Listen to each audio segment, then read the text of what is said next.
अरे शेट्टी, 5-6 साल की तो बच्ची दिखती है ये, अभी से थोड़ी ना बैठाएंगे इसे गोटे पे। तो बता ना, कहाँ छुपाएंगे इसे? वो थोड़ी ना पता होता है किसी को, एकदम सीक्रेट वाली जगह पर रखते हैं फल को पकाने के लिए, और कुछ सालों के बाद बकायदा बोली लगती है इनकी।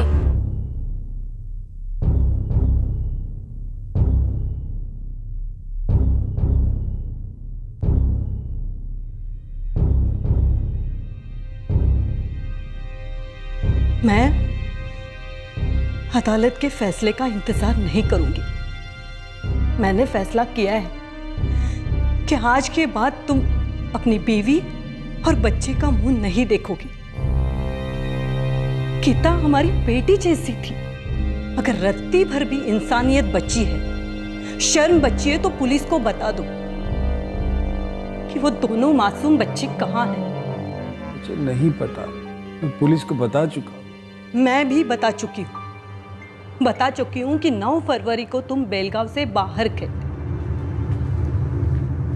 अरे कहाँ चले? 2-4 दिन में लौटूंगा।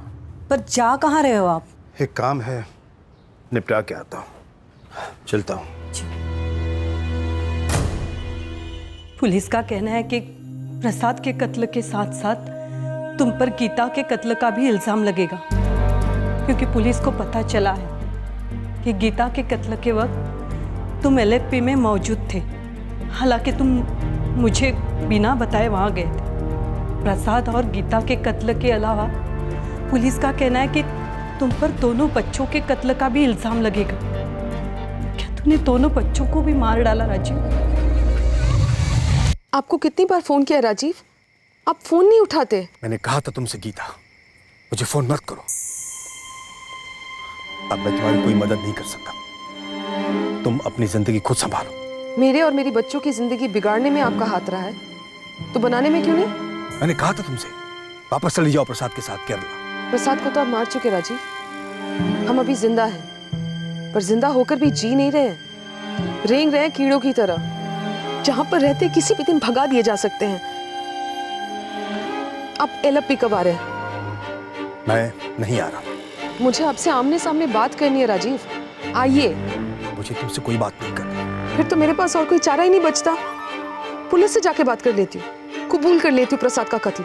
मैंने तुमसे पिछली बार भी कहा था गीता, मुझे धमकी मत दो। मैं धमकी नहीं दे रही हूँ, ये मेरे और मेरे बच्चों की जिंदगी का सवाल है, जो आप समझ ही नहीं रहे। राजीव नायर, अब तुम्हारा एक भी झूठ बर्दाश्त नहीं करेंगे।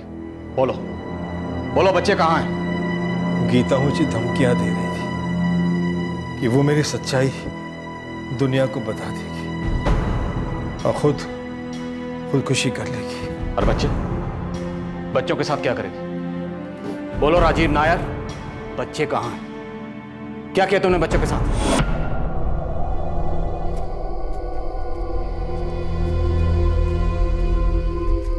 मौसा! अरे साक्षी, कृष्णा बच्चों में थे। ये लो साक्षी, ये तुम्हारे लिए। कृष्णा, ये तुम्हारे लिए। साक्षी, कृष्णा, तुम दोनों थोड़ा अंदर जाओ, मुझे तुम्हारे मौसा के साथ अकेले में बात करनी है। चल बेटा।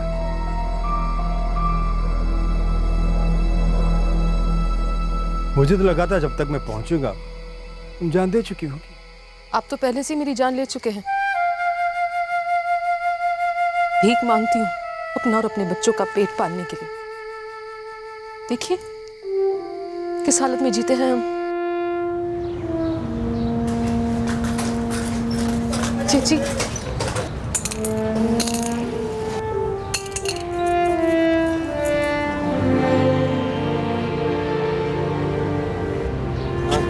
दो पैकेट और मिलेंगे क्या? मेरे 2 छोटे छोटे बच्चे हैं घर पर। ले जाओ।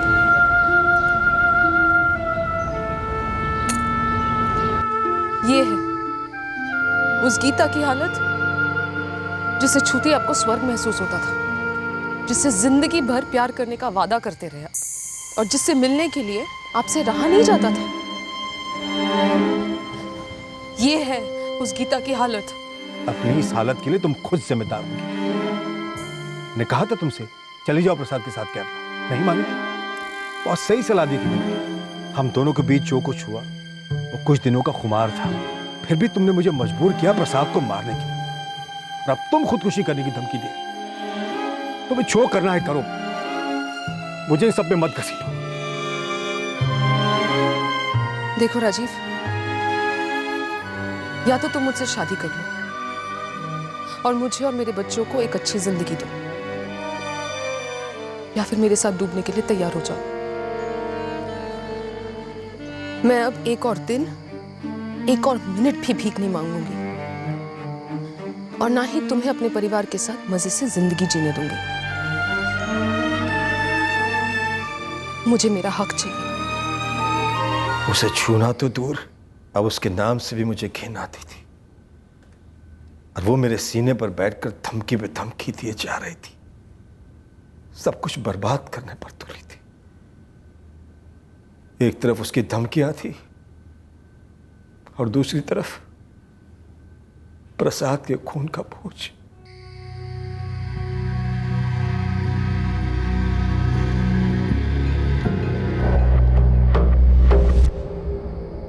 मुझे उसकी बुरी हालत पर अब तरस भी आना बंद हो गया था।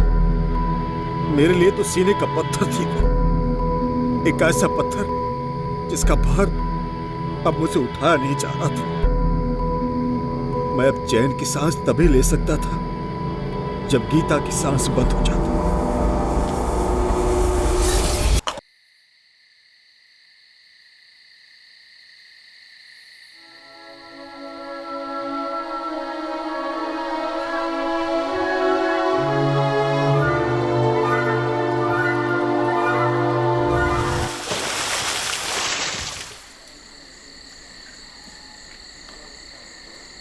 राजीव, बच्चों की लाशें कहाँ हैं?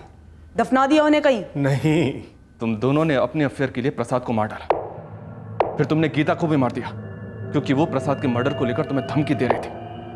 उसके बाद तुमने 2 मासूम बच्चों का कत्ल कर दिया ताकि तुम्हारे कुकर्मों की कोई निशानी ही न बचे। मैंने बच्चों को नहीं मारा है।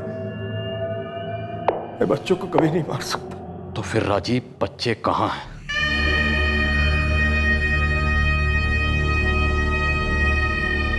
मौसा, अम्मा कहाँ है? अम्मा कहाँ है? बेटा वो काम से बाहर गई है, आ जाएगी। चलो हम बाहर चल के कुछ खाते हैं, भूख लगी है ना।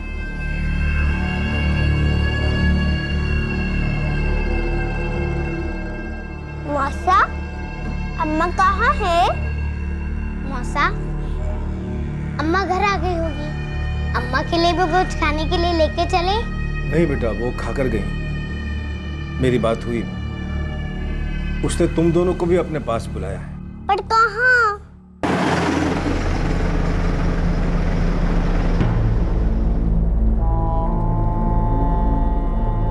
मौसा, अम्मा अकेली क्यों गई? बेटा उसने मुझे भी नहीं बताया, सिर्फ इतना बोला कि तुम लोग भी वहां आ जाओ। कहाँ मौसा? नया वाले घर? हाँ बेटा, नए वाले घर में, अच्छे वाले। फिर से ये कोई झूठी कहानी सुना रहा है। नहीं सर, ये झूठा। सर, इसके साथ हम सिर्फ टाइम वेस्ट करें, सिर्फ टाइम वेस्ट करें। जिस तरह इसने प्रसाद को जलाकर मार दिया, उसी तरह से इसे ठोकर दफना देते, इसकी कहानी यही खत्म कर देते। और सर, वैसे भी इसे जीने का कोई हक है ही नहीं। 2 मासूम बच्चों को मार डाला इसने। मैंने नहीं मारा है बच्चों को। राजीव नायर, बोल बच्चे कहाँ हैं? मैं उन्हें बेंगलुरु ले गया था।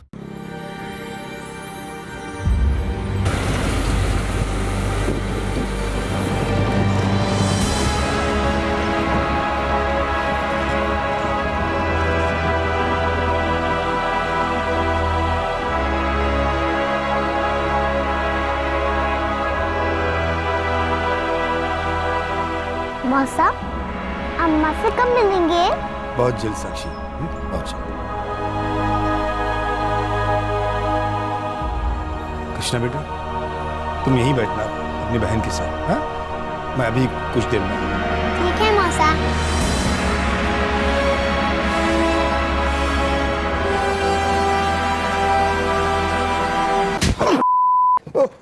हमने पूरा मंगलुरु छान मारा, लेकिन बच्चे हमें कहीं नहीं मिले। बोल बोल, क्या किया तूने बच्चों के साथ? मंगलुरु में मार बच्चों को तूने? मैंने बच्चों को नहीं मारा, मैं उन्हें एक अनाथालय में छोड़ आया हूं। अनाथालय का नाम बोल। आनंद महल के अंदर।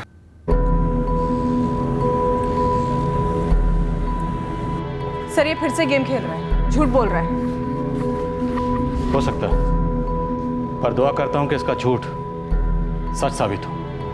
सुनील, तुरंत मंगलुरु के लिए निकलो। सर।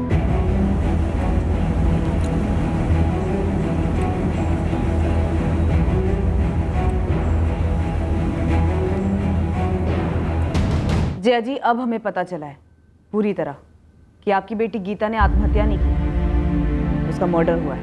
मेरी बेटी का वाकई में राजीव के साथ चक्कर था। जी मेरे दामाद को इसलिए दोनों ने मार डाला। जी राजीव सच बोल रहा है। देखिए, आदमी इतना बड़ा ड्रामेबाज है कि कब सच बोलता है कब झूठ बोलता है कुछ पता नहीं चलता। पर यकीन मानिए, हम सब यही चाहते हैं कि मंगलुरु अनाथ आश्रम वाली बात सच साबित हो और दोनों बच्चे सही सलामत हो। सर, आप उन्हें बस वापस ले आइए। मैं आपके सामने हाथ जोड़ती हूँ। मेरे भाई की आखिरी निशानियां है वो। हम दोनों ने गोद ले लेंगे। निशा जी, हम भी यही चाहते हैं। आप हौसला रखिए।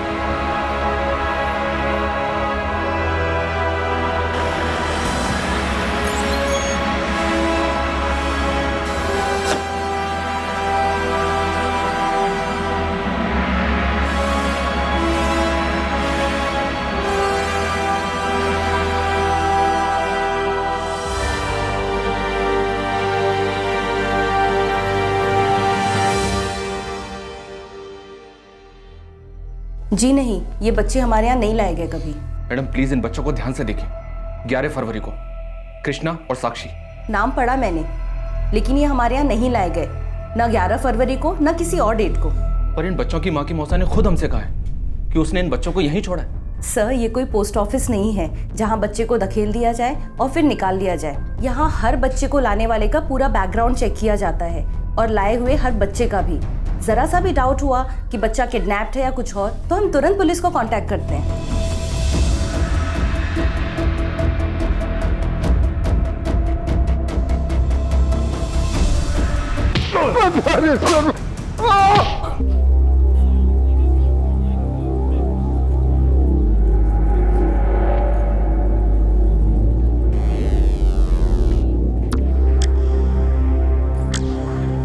भैया ये मिला के पूरे 2 किलो कर देना। 1 किलो बटाटा दे दो। कोई मदद चाहिए सर? मैडम, फॉर्म मुझे क्यों भरना पड़ रहा है? ताकि हमें पता चले कि ये जो बच्चे को आप यहाँ छोड़ के जा रहे हो वो कौन है, आपको कहाँ से मिला, आप कहाँ रहते हो, क्या करते हो, ऐसे कई सारे सवाल। हमारा प्रोसीजर है सर। मैडम, मैं एक काम करता हूँ, मैं बच्चों को ले आता हूँ, आप खुद ही देख लीजिए। बस 5 मिनट में आया और उसके बाद ये फॉर्म भरूंगा।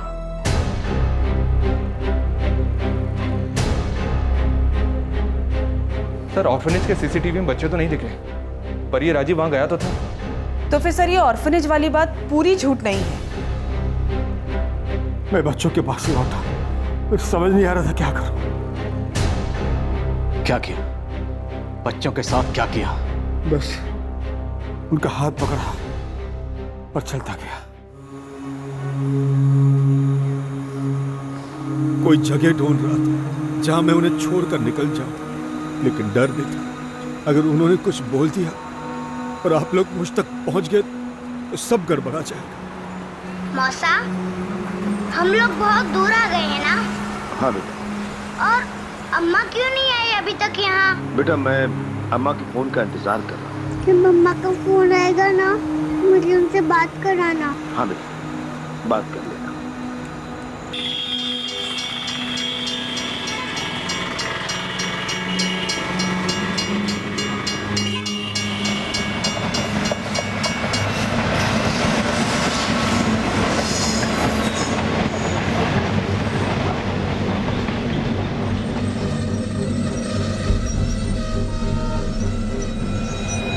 रेल स्टेशन के पास एक ख्याल है, अगर मैं इन बच्चों को किसी दूर की ट्रेन पर बिठा दूं, जहां अगर ये किसी को मिले भी तो कोई इन्हें पहचाने का नहीं, जाने का नहीं, तो मेरे पकड़े जाने के आसार और कम हो सकते हैं। एक ट्रेन खड़ी थी ट्रैक पर, मैंने दोनों बच्चों को उसमें चढ़ा दिया। कौन सी ट्रेन थी?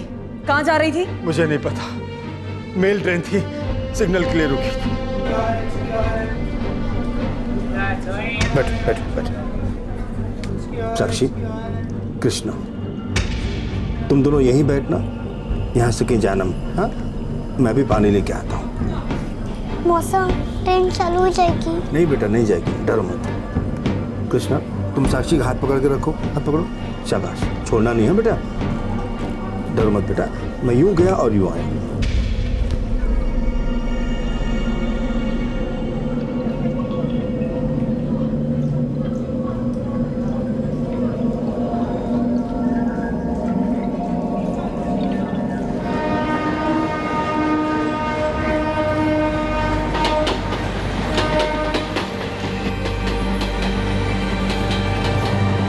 कौन सी ट्रेन थी? नहीं पता। कौन सी क्रॉसिंग थी? कितने बजे थे? पता नहीं, दोपहर 12-1 बजे का वक्त होगा। मैंगलोर सिटी के पास की कोई क्रॉसिंग थी।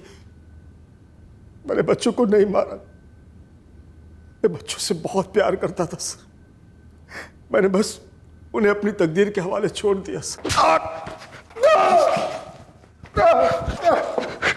तुमने तो छोटे बच्चों को छोड़ दिया ट्रेन में तकदीर के सहारे। याद रखना, अगर वो बच्चे हमें सही सलामत नहीं मिले ना, तो तेरी तकदीर हम लिखेंगे गोलियों से। मंगलुरु के ऑर्फनेज वाली बात तो इसने सच बोली, पर ट्रेन में चढ़ने वाली बात सच है या फिर चाल चल रहा है? सर, अभी के लिए हम इसे सच मान के चलते हैं। मैं एक काम करता हूँ सर, बेंगलुरु स्टेशन पर दोपहर में आने वाली या जाने वाली या वहां से गुजरने वाली सभी ट्रेनों की लिस्ट मंगवाता हूँ 11 फरवरी को दोपहर 12 बजे से लेकर 3 बजे के बीच। फिलहाल हमारे पास यही एक तरीका है, Mangaluru railway police, local police, सबको एक्टिव करो। सर, जरूरी नहीं कि ट्रेन अपनी मंजिल तक बच्चों समेत पहुंचे। 2 स्टेशन के दरमियान बहुत कुछ हो सकता है, खासकर बच्चों के साथ। वो किसी के भी हाथ लग सकते हैं। Child trafficking mafia, begging mafia. Sunil, Gayatri, हम एक अंधी गली में घुस रहे हैं, शेर के मुंह में हाथ डाल लें, सांपों का पिटारा खोल लें, लेकिन बच्चों को सही सलामत ढूंढने के लिए हम कुछ भी करें, कुछ भी। Right sir.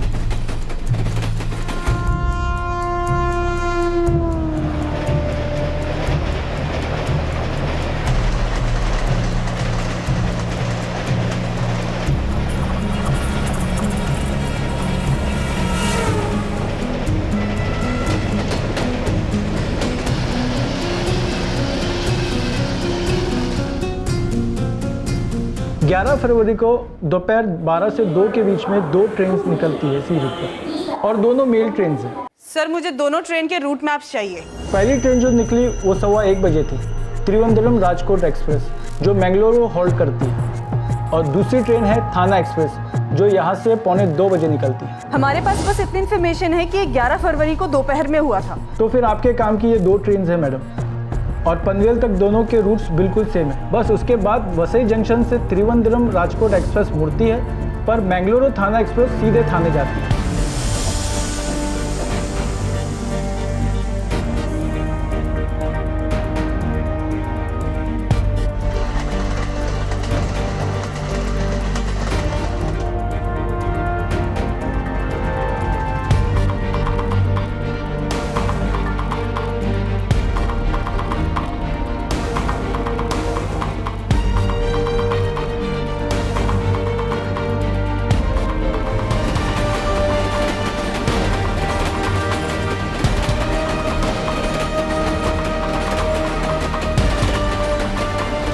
हर स्टेशन पर रेलवे पुलिस को अलर्ट करो। उन्हें कहो कि उस दिन का सीसीटीवी स्कैन करें। हो सकता है बच्चे किसी स्टेशन पर उतर गए हैं, कहना तो नहीं चाहिए, पर पॉसिबिलिटी है कि बच्चों को किन्हीं गलत हाथों ने थाम लिया। तेरे नेटवर्क वालों तक ये सारी तस्वीरें पहुंच जानी चाहिए हरीश। हर भिखारी और बच्चों के ट्रैफिकिंग माफिया ग्रुप को टटोलो। हमें साक्षी और कृष्णा चाहिए। लेकिन सर, हम कई इलाके चेक कर चुके हैं। तो दोबारा चेक करो हरीश। इस केस में गलतियों की कोई भी गुंजाइश नहीं है। हम भी गलतियां करते हैं, पर इस केस में हम डबल चेक करेंगे। समझ गया सर। लेकिन हमें साक्षी और कृष्णा चाहिए, सही सलामत।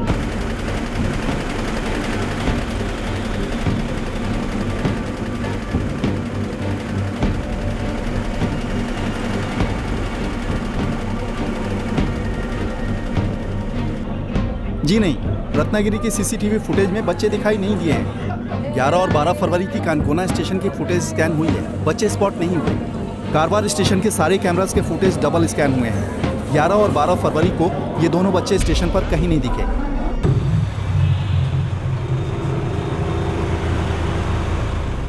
यार मुकेश, अपनी नवी मुंबई में 4 भिखारी गैंग है और सभी का दामाद हूं मैं।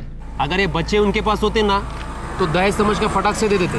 और किसी गैंग का दामाद नहीं है क्या तू?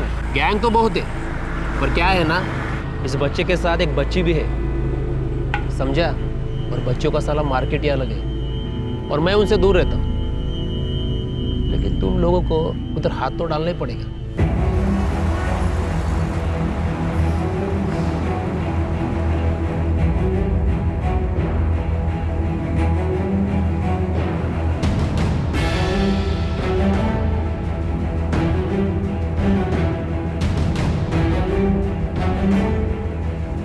अरे शेट्टी, 5-6 साल की तो बच्ची दिखती है ये, अभी से थोड़ी ना बैठाएंगे इसे कोठे पे। तो बता ना, कहाँ छुपाएंगे इसे?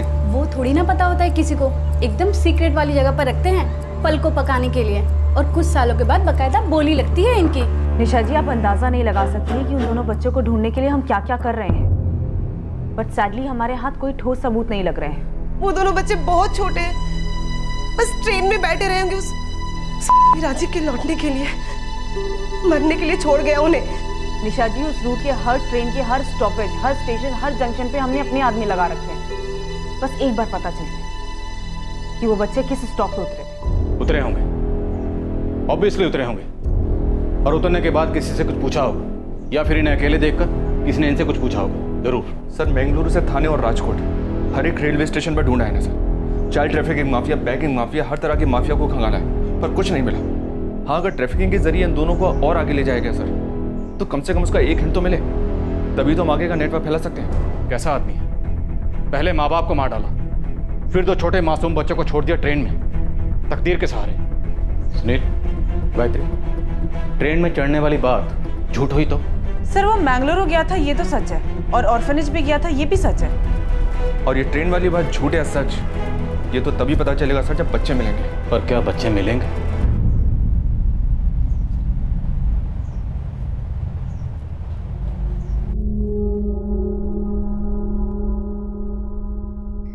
निशा, भगवान की कृपा से दोनों मिल जाएंगे। पता नहीं भगवान की क्या मर्जी। अगर वो ना भी मिले तो हमें ये दुआ करनी चाहिए कि वो जहाँ भी रहे खुश रहे।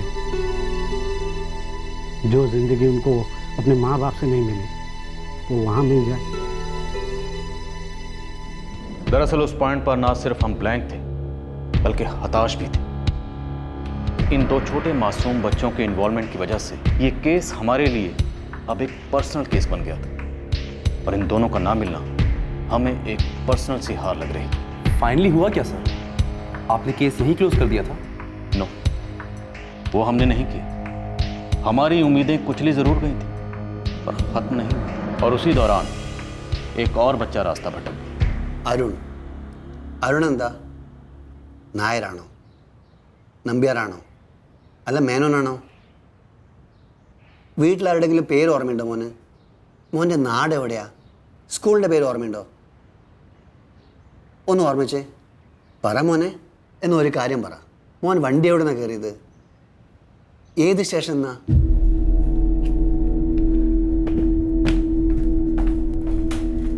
मिल गया, मलयालम में मैप।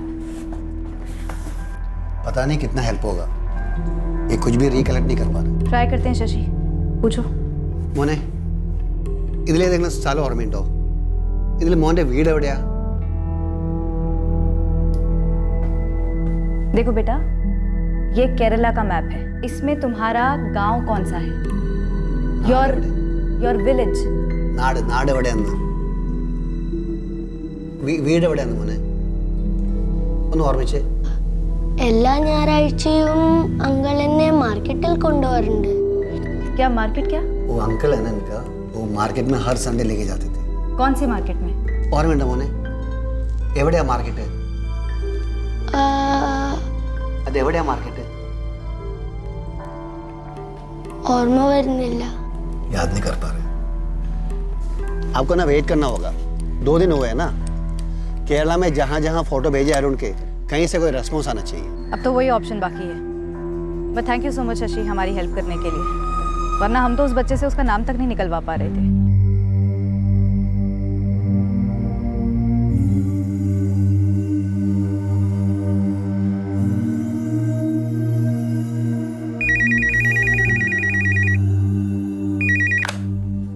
हेलो, शीतलपाड़ा पुलिस चौकी। मैडम, मैं सब इंस्पेक्टर करुणाकरण बोल रहा हूँ, पेरापालम पुलिस स्टेशन, त्रिशूर, केरला से। जी सर, बोलिए। हमारे पुलिस स्टेशन में आपके यहाँ से एक डिटेल आई थी, कोई अरुण नाम का बच्चा मिला है आपको? जी हाँ, ट्रेन से यहाँ पहुँचा, अपने नाम के अलावा ज़्यादा कुछ बता नहीं पा रहा। वो अरुण नंबूदरी है, 4 दिनों से मिसिंग है। फैमिली बेहाल होकर ढूंढ रही थी उसे। आज ही कंप्लेन लॉन्च की। आपने जो फोटोग्राफ भेजा सामने है मेरे, तुरंत मैच कर दिया। ये तो बहुत अच्छी खबर है सर। आप पेरेंट्स और डॉक्यूमेंट्स को लेकर यहाँ आ जाइए और बच्चे की कस्टडी ले लीजिए।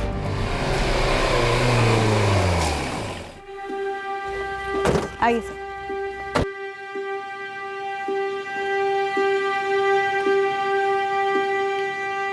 अरुण, ये बॉल तुम रख लो, हमारी तरफ से गिफ्ट। ये बॉल तुम रख लो, हमारी तरफ से तुमको गिफ्ट। अरुण हिंदी नहीं बोल पा रहा था और मुझे मलयालम नहीं आती, लेकिन शुक्र है अरुण अपने घर लौट रहा है।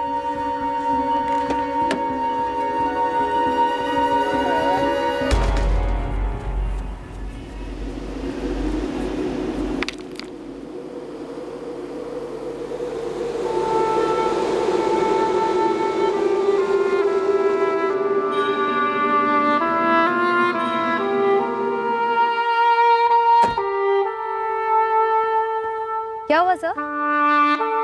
वो लड़का और वो लड़की?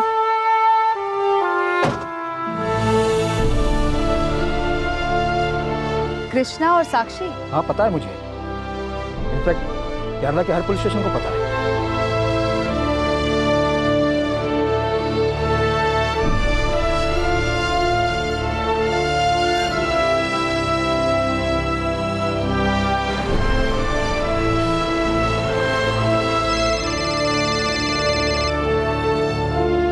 Hello hello, Naresh sir, sub inspector Karunakaran, Perapalam police थाने से। बोला करुणाकरण। सर, जिन 2 बच्चों को आप ढूंढ रहे हैं, कृष्णा और साक्षी, दोनों इस वक्त मेरे सामने सर। कहाँ? पेरापालम में? नहीं सर, थाने, महाराष्ट्र।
मौसा अभी तक नहीं आए।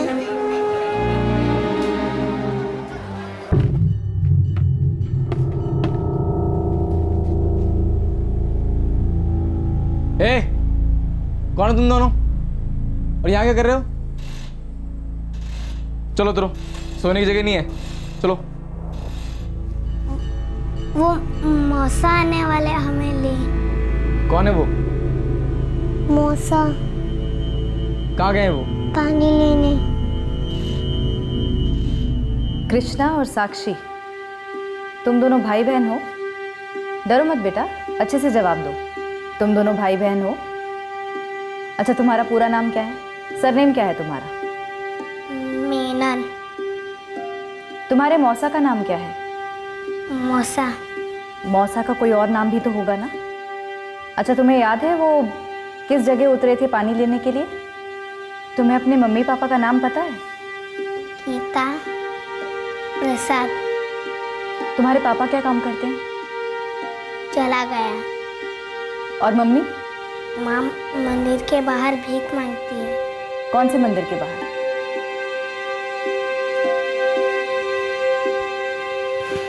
चलो तुम्हारे मौसा और माँ के बारे में पता लगाते हैं।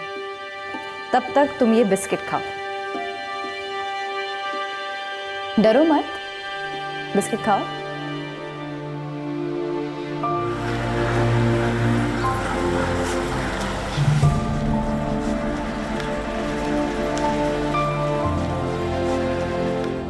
जी हाँ, वो दोनों बच्चे मिल गए हैं। कहाँ है सर? ठाणे, महाराष्ट्र। वहां कैसे? चल।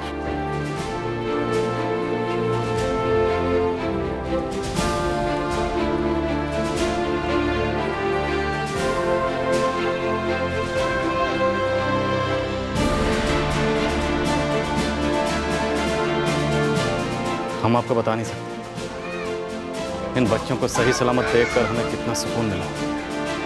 हमने तो उम्मीद ही छोड़ दी थी, पर फिर भी हम लगे रहे इस उम्मीद में कि ये बच्चे हमें एक ना एक दिन ज़रूर मिल जाएंगे। हमें लगा इन्हें इनकी फैमिली कहीं छोड़कर चली गई।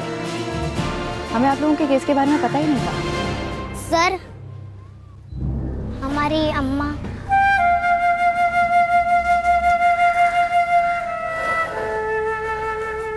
बेटा वो अम्मा, वो आपके पापा की बहन है निशा बुआ, जानते हो?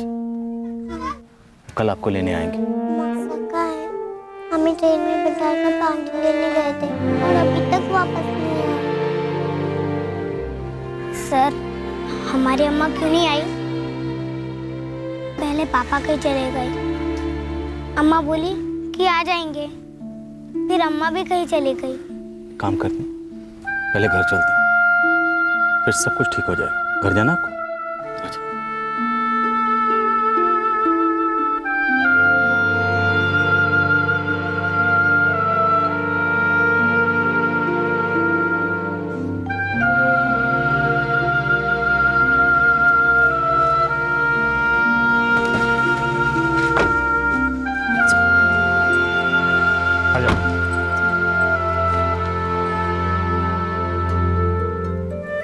चलो, सुधा दीदी वेट कर रही है तुम्हारा।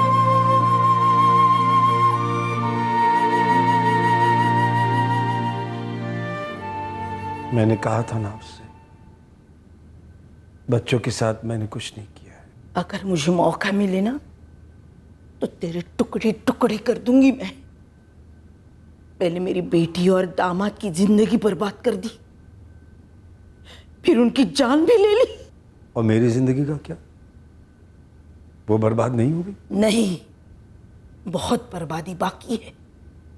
मैं नहीं चाहती हूं कि तू मरे और नरक में सड़े। मैं चाहती हूं तू यही इसी जेल में सालों साल सड़े, मरे, कीड़े पड़े।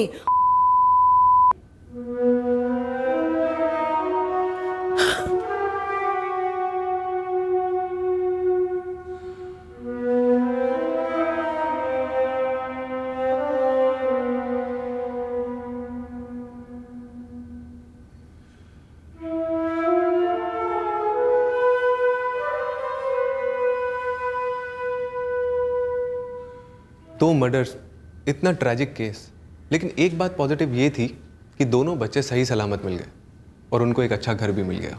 और सर, थाने पुलिस की उस ऑफिसर उज्ज्वला ने कमाल की डेडिकेशन दिखाई। पहले उस अरुण को अपने घर वालों से मिलाने में और फिर साक्षी और कृष्णा को। बिल्कुल बढ़िया काम किया उस ऑफिसर ने। दरअसल जब भी छोटे वल्नरेबल बच्चे मिसिंग होते हैं तो हम सब के अंदर अपने आप एक प्रेशर बिल्डअप हो जाता है कि इससे पहले कि बच्चे गलत हाथों में पड़े, ढूंढ लो उन्हें। और मिसिंग केसेस में बच्चों का सही सलामत मिलना आपको एक अलग खुशी देता है, एक अलग सेटिस्फेक्शन, किसी कातिल को भी ढूंढने से कई गुना ज्यादा। सर, एक सवाल है, अगर अरुण का केस सामने नहीं आता तो ये मिसिंग बच्चों का केस अनसॉल्व रह जाता? इस सवाल का जवाब इस हकीकत में छुपा है कि हमने इस केस की फाइल क्लोज नहीं की। हमने अपनी कोशिशें जारी रखी। केरला के सभी पुलिस स्टेशन में इन दोनों बच्चों की डिटेल्स पहुंची थी, जिसके चलते अरुण का केस एक स्वीट कोइंसिडेंस बना और कृष्णा और साक्षी भी मिले। एक नजरिए से देखें तो इस केस में ऐसा लग सकता है कि जो कुछ हुआ सब किस्मत का खेल था, सब कुछ बाय चांस हुआ। पर अक्सर इंसान की अपनी सोच और उसके सोचे समझे फैसले ही उसकी जिंदगी में वो खास हालात पैदा करते हैं जिसके लिए वो जिम्मेदार या कसूरवार अपनी अच्छी या बुरी किस्मत को मानता है। ये गलत है। मायूसी की मझधार में डूबता इंसान अक्सर तकदीर के तिनके को अपना सहारा बना लेता है और उसे अपने डूबने का बहाना भी मान लेता है। पर किनारा तभी नसीब होता है जब इंसान अपने अंदर हौसला बटोर कर तैरने की हिम्मत करता, मेहनत करता। किसी ने खूब कहा, खुदा भी उन्हीं की मदद करता है जो अपनी मदद खुद करते हैं।